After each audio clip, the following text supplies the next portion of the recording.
Sweet. Hey, everyone. So today I'm going to be talking through this paper, The Surprising Effectiveness of Test Time Training for Abstract Reasoning. Why did I pick this paper? I picked this paper because I was seeing a bunch of discussion on Twitter, to be completely honest, about this ARC, which is the Abstraction and Reasoning Corpus benchmark that I think it was Francois Cholet who created it. And I was seeing a lot of chatter about people getting much better results, and people talking about test time training and how they were using that in order to get better results on this benchmark. And this benchmark is supposed to be sort of a hard benchmark to understand, sort of to capture like how well do language models like reason on kind of quite abstract problems, and a variety of abstract problems. I'll go through what those kind of tasks are.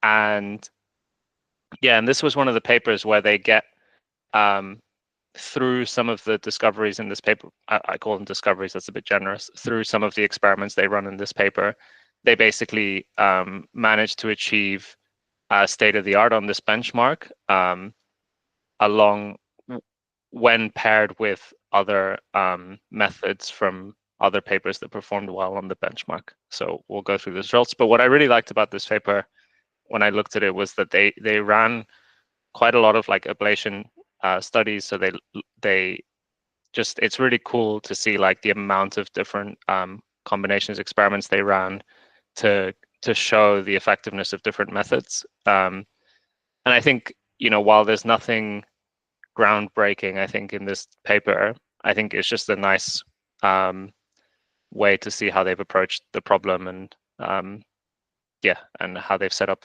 experiments. The code is live, I believe, or they share a link to their implementation, so you can go have a look and play around with it. But so the concept of test time training has been gaining some traction, I think. I've been seeing a lot more of it recently. So there was actually, if you've heard of Machine Learning Street Talk, it's like a series, I believe it's podcast and on YouTube, where they cover in depth lots of different topics about machine learning, and they interview people in the field. They actually released a video only 4 days ago, which is a presentation on test time training and how to think about it and why it's been effective, or why it's gaining traction. And what test time training effectively is basically, can we take a base model and apply very slight adjustments, or like apply a slight learning at inference time to sort of condition the model to perform better on whatever task it's trying to accomplish. And this becomes like quite crucial for a benchmark like ARC, because it's seeing some unseen problems, and being able to learn a little bit about those problems before doing inference allows it to perform just much better at solving the problem. So they kind of split. They kind of split the paper into a few different sections of like different things that they tested. So they find that the key to getting the performance that they got, which is 53% accuracy, which is just like much higher than like previous fully neural approaches, is that you fine tune a base model on like similar tasks. Then you do a lot of like augmentation and like training at test time on sort of variations of a task. And then they also introduce some new they explore how to kind of like doing ensemble / voting. So they do several runs of the same test point with some transformations, to basically get variations of predictions, and then use a kind of voting mechanism to get the best result. So it's a lot of like there's sort of like tricks at inference time to try to get better performance, which as opposed to, how do we get the best base model to begin with?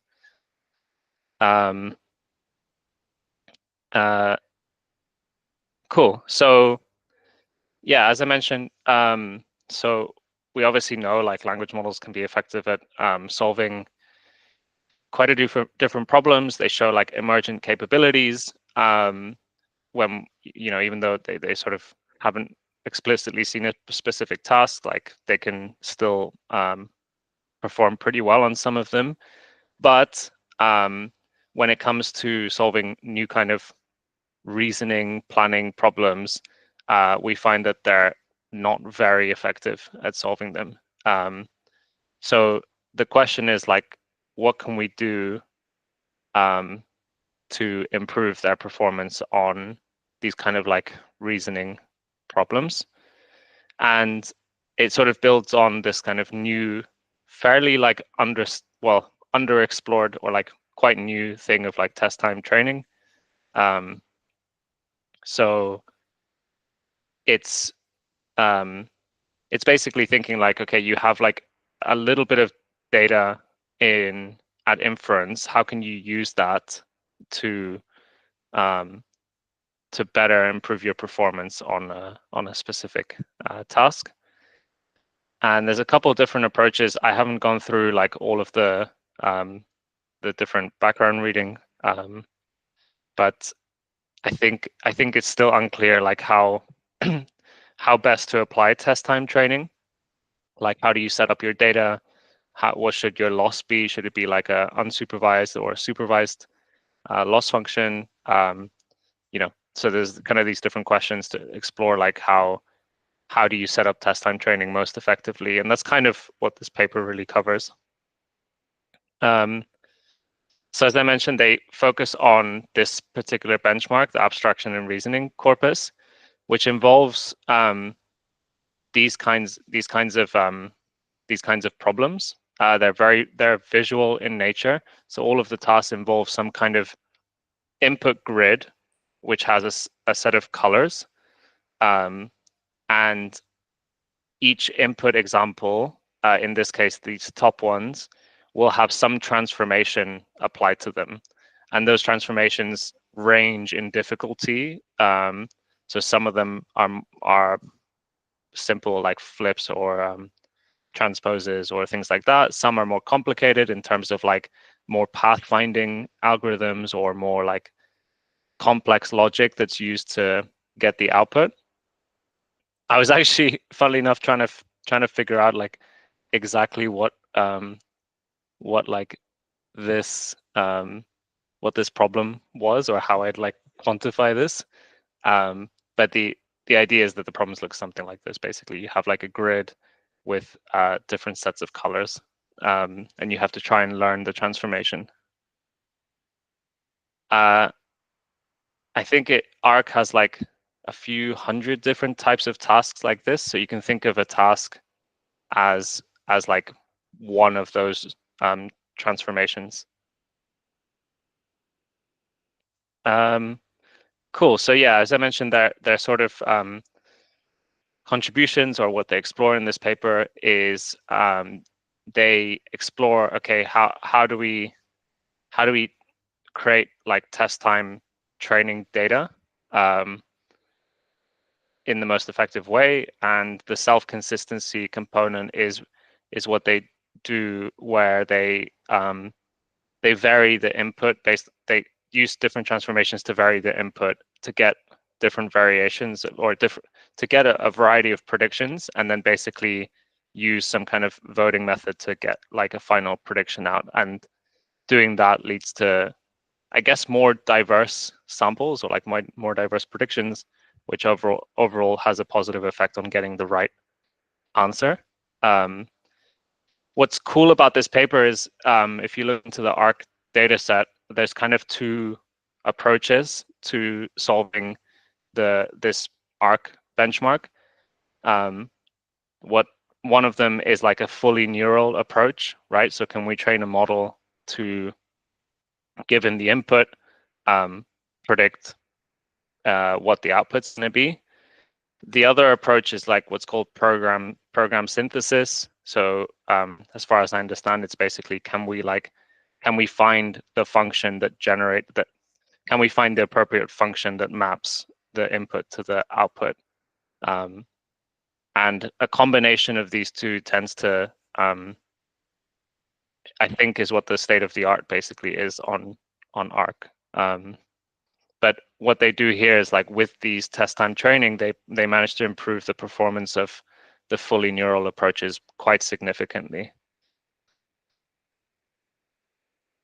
So yeah, they describe the Arc challenge a little bit here, but it's kind of what I mentioned. You have like each task, you have like train and test data. All of them is like a grid.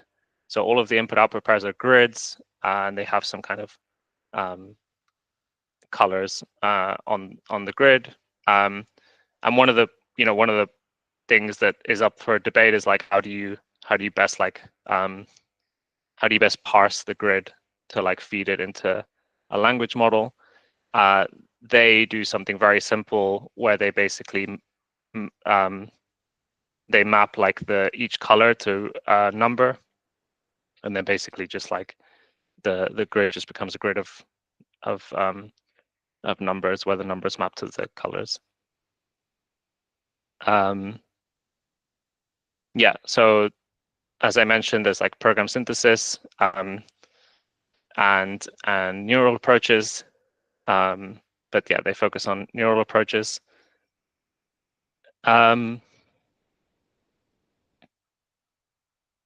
So it's kind of, yeah, I'm still getting used to the idea of like test time training.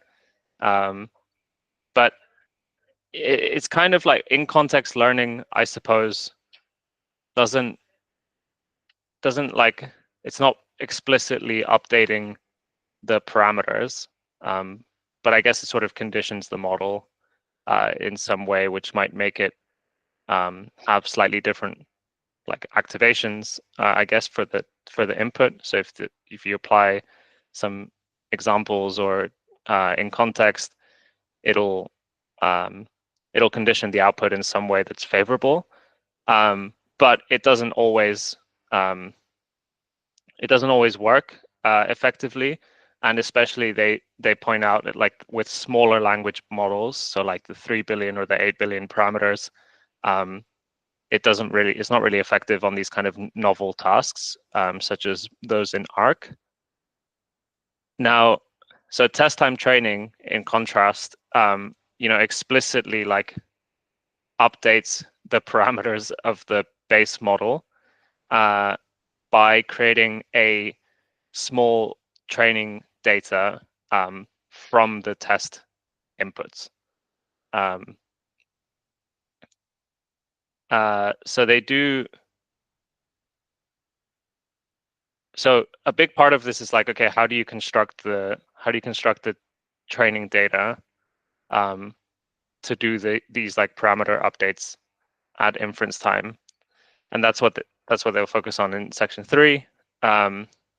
Section 4 goes over the inference strategy, and section 5 talks about the effect, like the base model being fine-tuned and the impact that has on the overall task. They go into some details on the experiment setup. So they use Llama 3 models, so the 8 billion Llama 3 model, but also the 1B and 3B Llama 3.2 models. And when they say they do parameter updates, actually what they do is they train like a LoRa adapters for each task, which is more efficient, obviously, than like doing full like parameter updates. Cool. I think this is the key. This is the key part. So I'm gonna just like spend some time on here, and this is a bit where I had to read this several times, and I'm still sort of a bit unclear exactly what the data is, or like what the data is used for this test time training. So it mentions that given a task, they take the training input-output pairs and they turn them into an augmented set of test time training tasks. And they do this using like two processes or two-step process. So obviously the first is they create a data set of like leave one out tasks. So they say, okay, they have k input output pairs. We're going to leave one of them out. So our like context is going to be like k minus 1 examples. And then we'll have one, which is the test example. And so they can generate, well, they say n here, like n different tasks where each of them has like n minus 1 examples. And then the test one, which is the one that they're trying to predict, I guess. And they also like permute the order of the training examples so that it's kind of like data augmentation, I guess. So they have like they test like what happens when you change the order and make sure that it's robust to different orders of like the context is how I interpret it.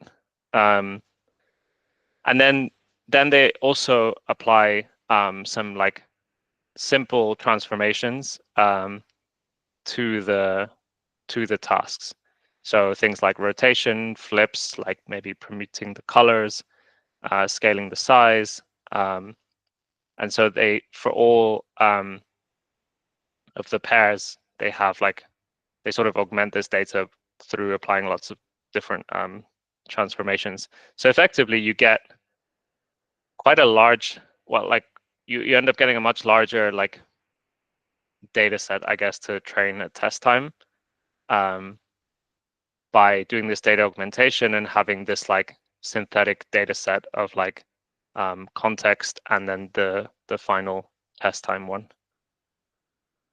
The baseline they compare it to, so this is the sort of experimental setup for test time training. The baseline they compare it to is like, rather than doing a leave one out, can we take all of the training examples, so all capital K of them, and just do more of a classical like supervised data set where instead of training on the context and the final one, can we just treat each of them as independent training data points and then learn on that.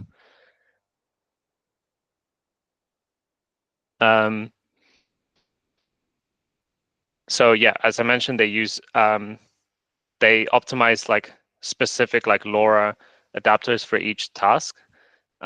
So they keep most of the base model frozen. They say most of the base model. I don't know which parts they exactly update, which parameters they exactly update. But this is the learning objective they use. So they effectively have for all of the training examples, they have like a sum over like the conditional loss or like the cross entropy loss for yn given all of the previous examples, and this is from n equals 2. So you have like a loss effectively for the second pair given the first pair, the third pair given the first two pairs, and so on and so on. So this is the first part of the loss. And then they have the cross entropy loss for the final test pair, given all of the inputs of the previous input output pairs that have been fed into the context. So they say by doing this, they encourage the model to start reasoning about the transformation pattern from the second demonstration pair itself. Because I suppose like this is one thing where I'm like, what would happen if you just included this loss, which is effectively, I guess, what you're trying to minimize. But they're trying to also encourage the model to lower the loss of predicting each of the pairs like in the context, I guess, which is likely why it's more expensive to train to do this kind of training than if we trained on each sample like independently.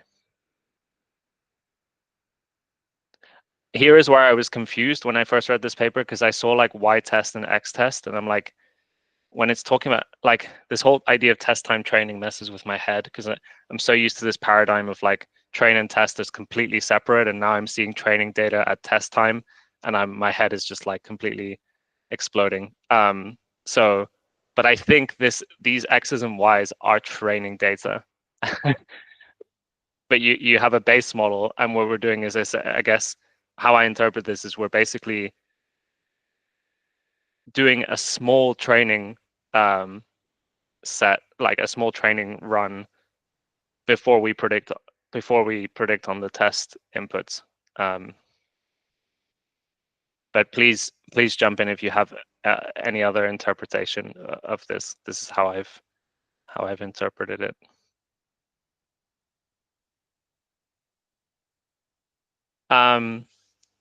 Cool. So yeah, here's where we start getting.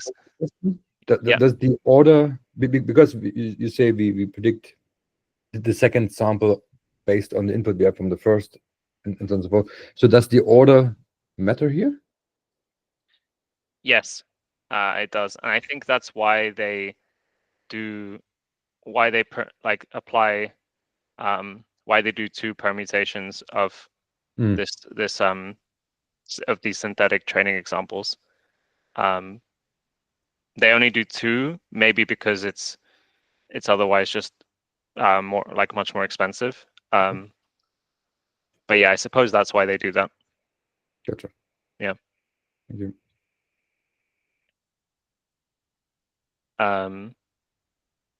Cool. So yeah, they compare. They run a few different experiments, experimental setups. So they take, okay, what's the performance of just the fine-tuned model with no test time training? So that's like kind of baseline. The second one is let's do the test time training, but let's not apply any transformations. So let's not augment our data set effectively. Third one is the baseline of the end-to-end data. So rather than doing this leave one out learning, let's just do treat each training data point as a sample, and let's train on that. They also look at, okay, rather than having a task-specific LoRa adapter, can we just train one LoRa adapter for all of the tasks in Arc at the same time? So remember, each task is a different problem. So it's like, what happens if we just train one LoRa adapter? They also look at, okay, the thing I was mentioning. So what happens if you do not apply the loss as well on the demonstrations? What if you just minimize the loss of the final test case? What impact does that have? And then they look at also QLoRa to understand, like, okay, what is the impact of like if we quantize and have a more memory efficient training. So let's look at the results. The results are up here. So the y-axis is tasks solved. I guess 30 is the amount that they used in the experiments, but I don't know if I've seen this actually now that anywhere else. But so the baseline fine-tuned model performs pretty poorly, so it just solves 5 of the tasks. But applying test time training, the full shebang, that like increases the model performance almost like 6-fold, so it can solve almost 30 tasks. And indeed, it's each of the steps seems to have quite an impact. In particular, the data augmentation has a significant impact on how well the model can perform on all of these tasks. If you remove that, they can only solve 13 tasks. So there's real value in basically applying rotations, color permutations, I guess, for the model to be able to generalize about the task. And what else is interesting? So yeah, that it seems like that also training on the demonstration, having the demonstration loss has some impact, not a huge amount, but it does definitely improve for some of the tasks. Maybe for some of the harder tasks, I'm not sure exactly.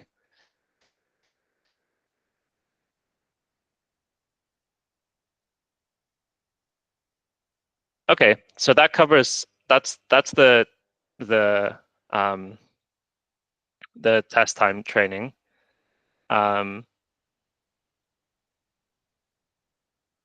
So they discuss it a little bit here, but it's basically what I just said. So the next thing they, yeah. So this doesn't really alter the model permanently, right? It just No, changes the lower adapter, which you afterwards can discard or whatever. Exactly. Yeah. Thank you. Yeah, they keep the base model the same. Yeah.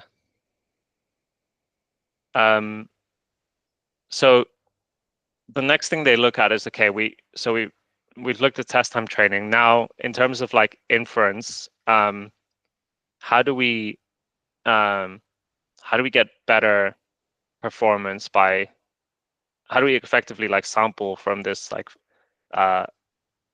test time training model to get even better performance?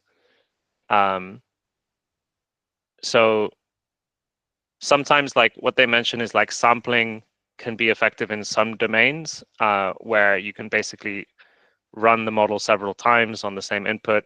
You might get slightly different outputs and you can sample those. But it's difficult to, as they say, like enforce diversity across samples while ensuring coherence. So they come up with a different sort of inference strategy where effectively what they do is you have your training examples and your test input.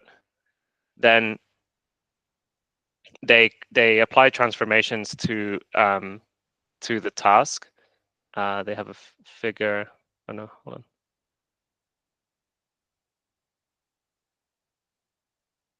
I think they referenced the wrong figure here. I think it's this one they meant to reference. So imagine you have like this task. So we can apply different transformations. So like the identity, like we can flip it horizontally, vertically, we can rotate. They do a couple of different ones. And then what they do is they get the LLM to, or the language model to predict the output, and then they apply the inverse of that transformation. And then they have like a way of getting the majority prediction, or like determining what's the which prediction to use as the final one. And I guess the good thing about this is by applying these transformations, you're encouraging diversity, I guess, of outputs, and they're easy enough to apply, and then invert the prediction at the end. Where were we? Yeah, so they have like a set of transformations which you can find in the appendix, and they apply this transformation to all the training demonstrations and the test input, and they run the model with these transformed inputs. They apply the inverse, and then that gets the final prediction for that transformation. They say they further augment their predictions by, again, permuting the order of the training examples. So again, they do two different permutations of the demonstration sequence.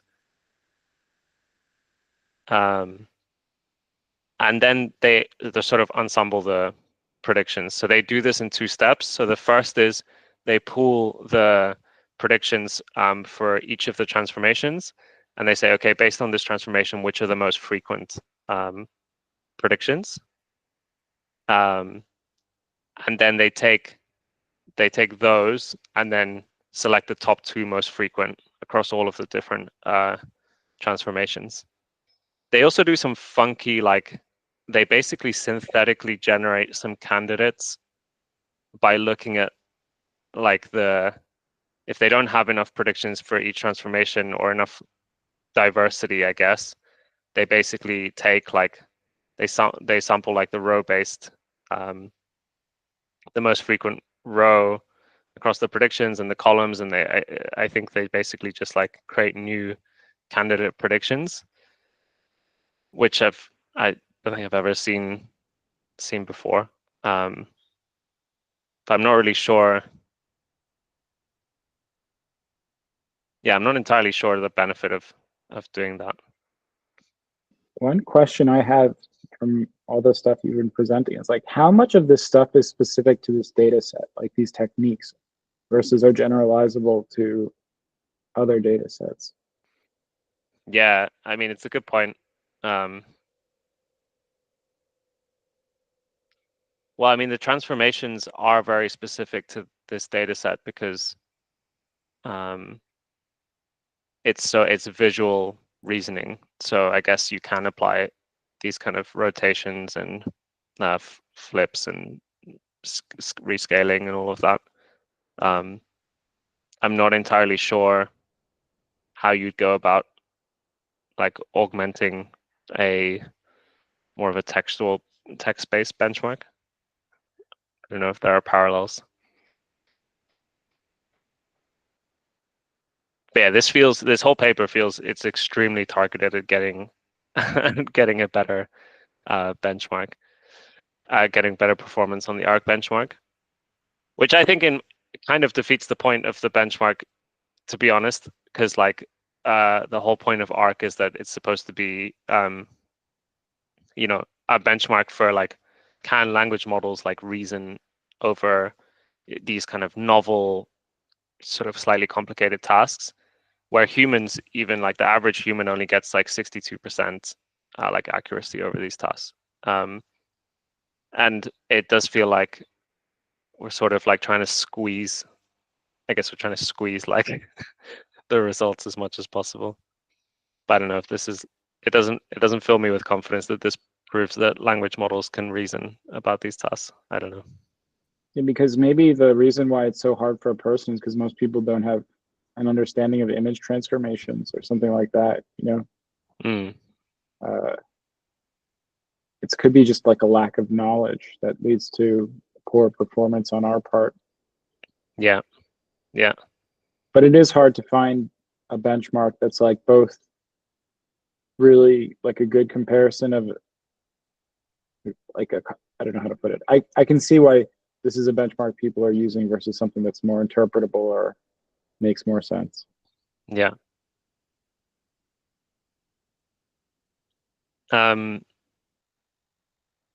So here they investigate the impact of this like voting strategy, like transformation of voting strategy. So any of the one transformation, you can think of like vanilla is kind of just like the identity transformation. So like any of these by themselves perform okay, not great, but as soon as you start applying all these different transformations and aggregating over them, you get much better, or you can solve more tasks than before. They even compare. So Oracle would be like, let's say you get all the predictions from all these different transformations. If you know which one is the right one, you take that one. So this is the theoretical sort of maximum based off the predictions you got. And the hierarchical gets pretty close. So that their voting method gets pretty close to what, like, to picking out of this set of out of all of these predictions, picking the correct one.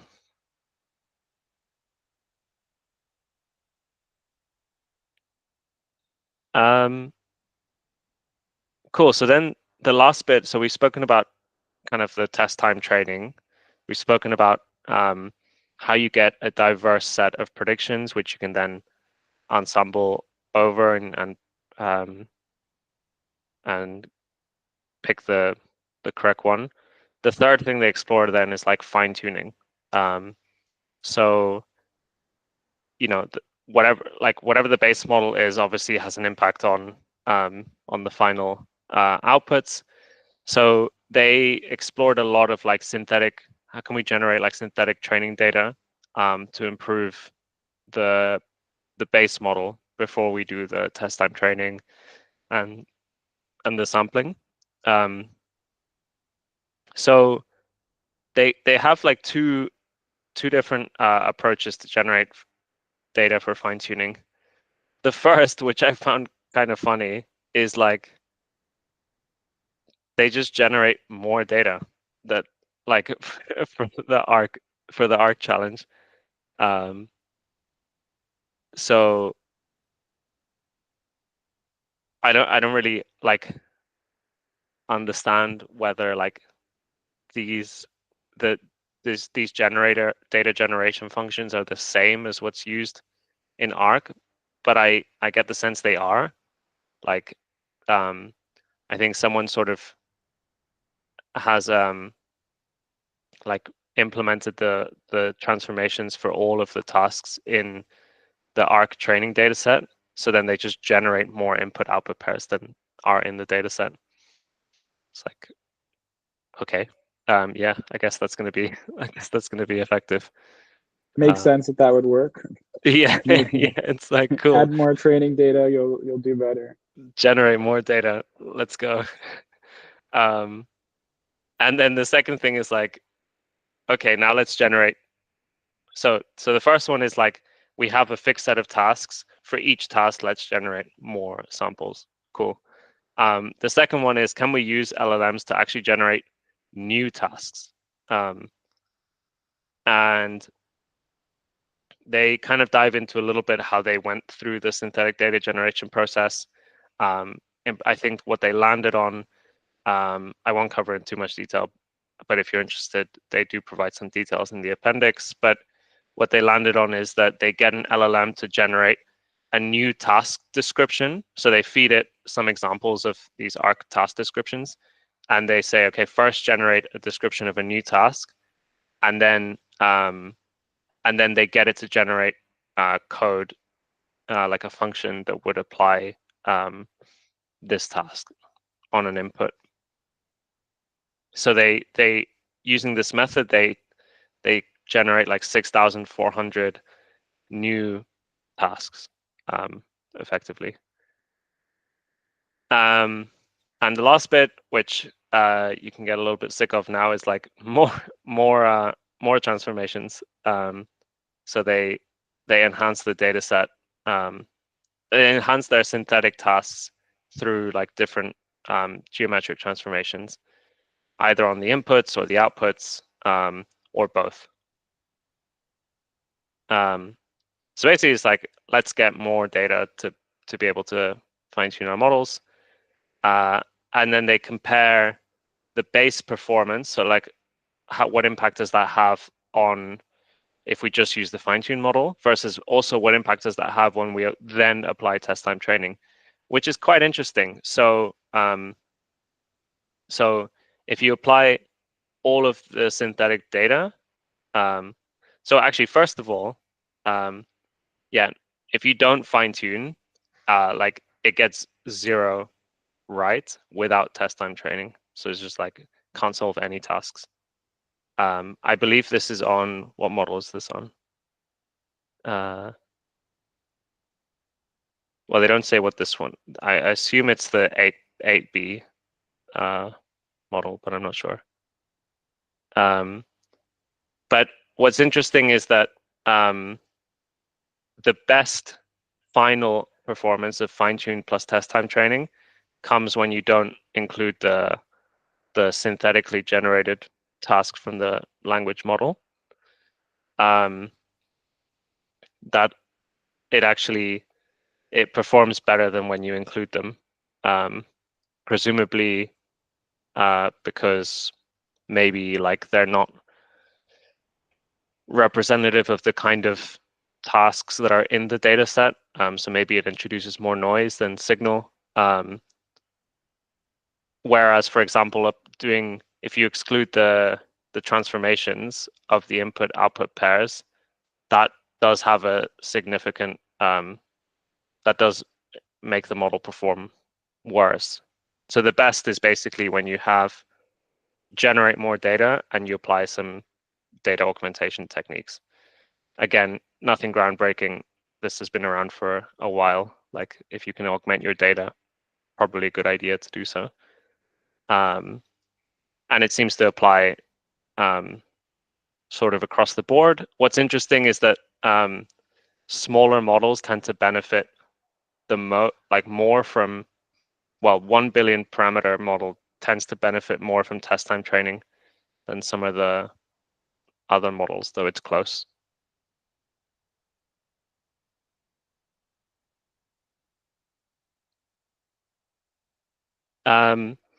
So that sort of concludes like what they introduce in the paper. What they then go to look at is, okay, can we combine some of our findings about test time training setup plus the sampling with some of the already existing better performing methods? So there's another paper or another work where they introduce a BARC, which is a model where they have both. They have like a fully neural model, a combined neural and program synthesis approach, and that was the previous like publicly available results. So they say, okay, let's try to combine their neural model with our test time training and see what we get on the ARC validation set. And yeah, the results are pretty good. So if you just apply, so just the fine-tuned model, and again, I don't know exactly when they say ours, which model they mean. I'm going to assume it's the 8 billion Llama 3. I'm not sure. So just that gets 18% accuracy. Applying test time training improves that to 47%. So it has a huge, huge impact on the performance at inference time. The BARC model, their fine-tuned LM from the other paper, is better, improves that a bit more. And it gets 53%, which is comparable to the previous state of the art, which was neural plus program synthesis. So a fully neural approach is matching what was being achieved before. And then if you add a program synthesizer on top of it, then you start getting much, much better results. In this case, 62%, which is like basically around the score of like an average human on these tasks in the validation set. I believe the test set is not public. I guess that's like you can submit your method, and it's kind of like a Kaggle competition, I guess, where you don't get to see the test set. I'm not entirely sure. I haven't looked into the program synthesis approach, so I'm not sure what it looks like to combine like a neural approach with a program synthesizer. Not sure if anyone here has had a chance to have a look at that, but maybe that's something I'll dive into another time. So in summary, I guess what we've looked at is how can you use your training data. So they don't really cover the whole process. So this is the whole process in my head. So you have a base model.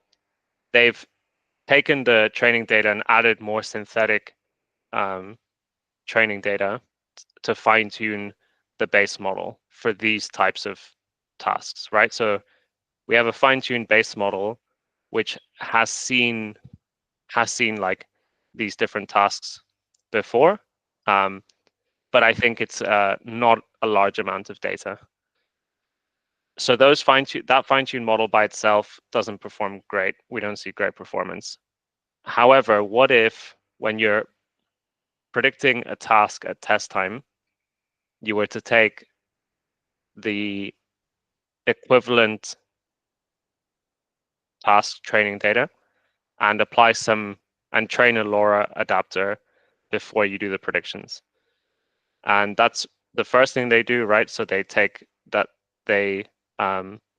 generate a test time training data set, train a LoRa adapter, and that has that improves the performance of the model massively, from being able to solve 5 tasks to being able to solve 29 tasks in this case.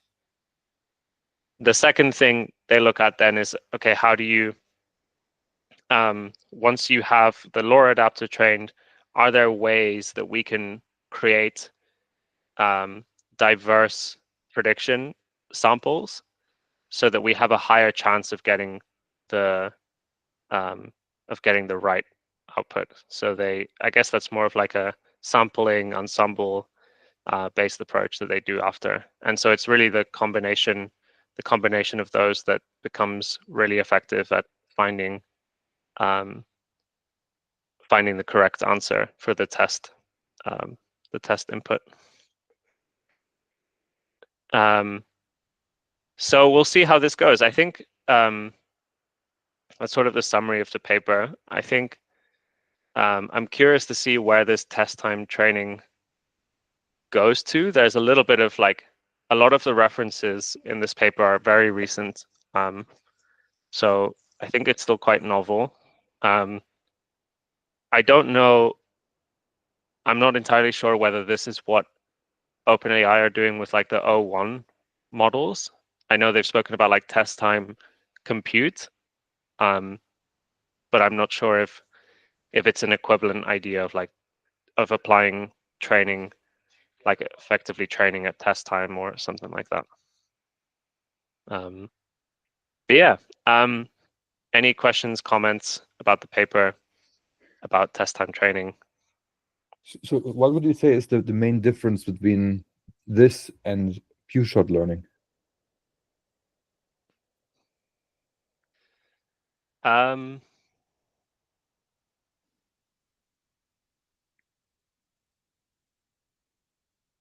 In my mind, few-shot learning, well, I guess it depends how you do the few-shot learning, right? But I guess if you do few-shot learning, as in you train on a small set of examples, that's equivalent, I guess, in my mind, to the end-to-end, what they describe as the end-to-end learning task. Yep. So I guess the difference I see is having this training with context. Thank you. But it's a good question. Yeah.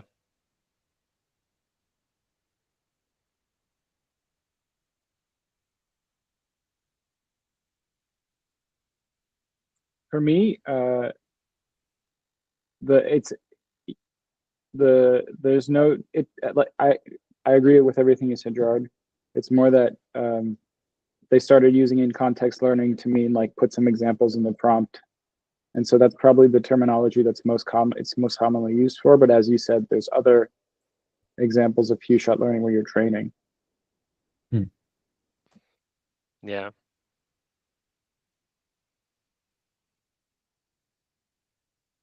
Yeah, this seems very this is very specific to this benchmark.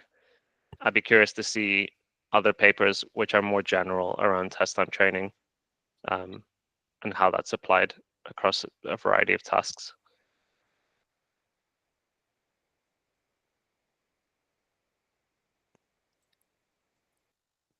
Maybe there's some that come out for NeurIPS, which is soon. I bet there is, if these guys are still PhD students. Yeah.